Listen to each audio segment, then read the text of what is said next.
Hi, I'm Eming Piansay for Young Youth Outlook.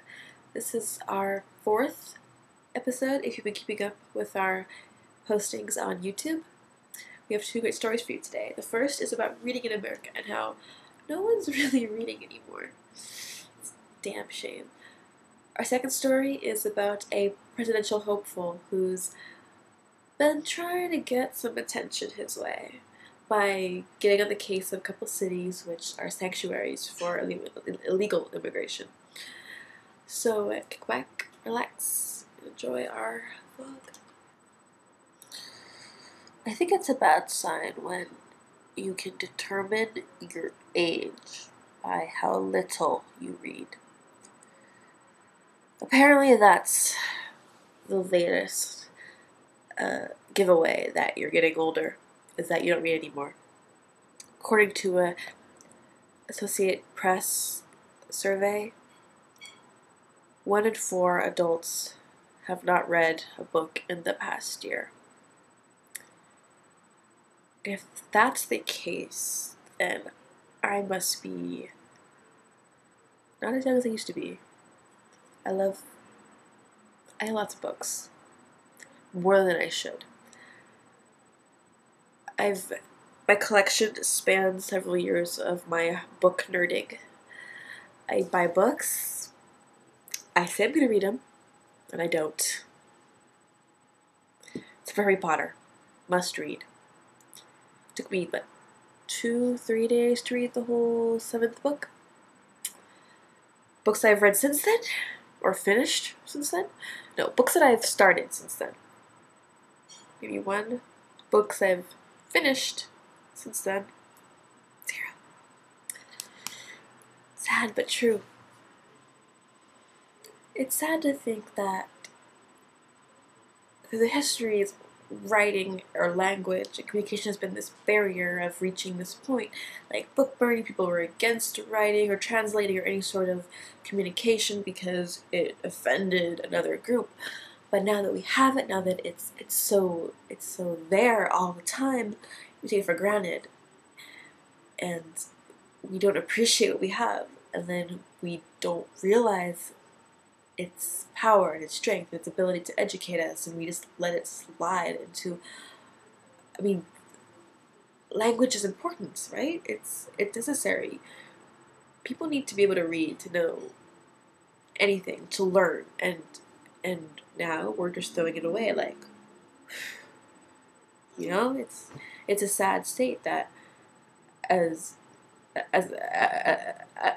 human beings, we're essentially giving up the one thing that has made us different from everything else in this world that has a pulse. Republican presidential hopeful Mitt Romney has been in the press recently because he hasn't been in the press up to this point, really. He's been getting on the cases of cities that have sanctuary policies for legal immigrants.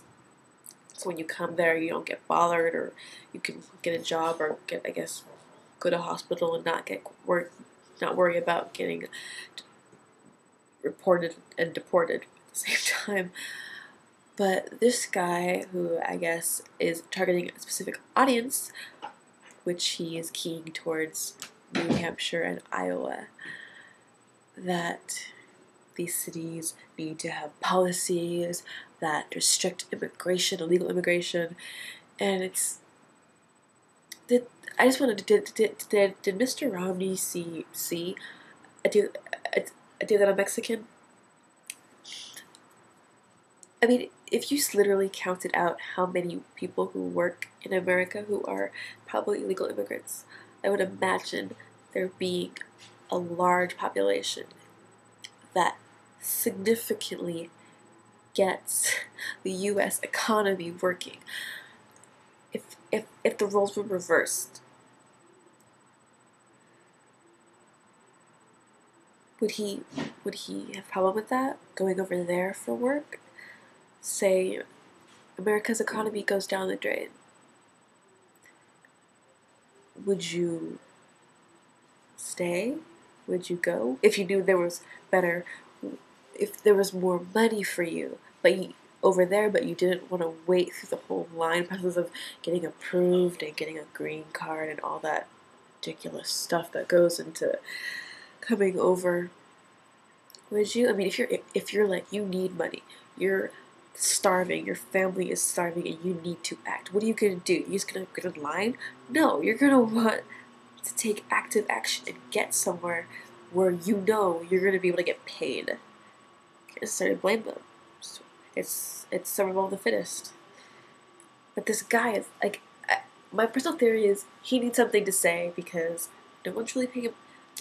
But as of now, from what I've seen in the news, the Republican Party is pretty much a blur compared to the frontrunners of the Democratic. Like everyone's like, Obama, Hillary, Edwards.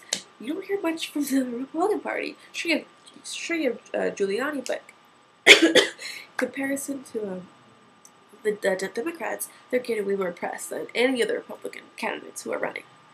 So, how best to get your name out there? Let's pick one of the hottest topics that you could think of that everybody basically has an opinion on, and you take whatever other side there is to that story, and you make it your own, and you get people talking and angry, and you just go for gold, and people know your name, and they go to vote. They remember you as that's the guy who didn't like immigration. It's a marketing strategy. It's an advertising. It's a ploy. I'm sure everyone does this, but it's just it's kind of desperate if you think about it. I have nothing else to say.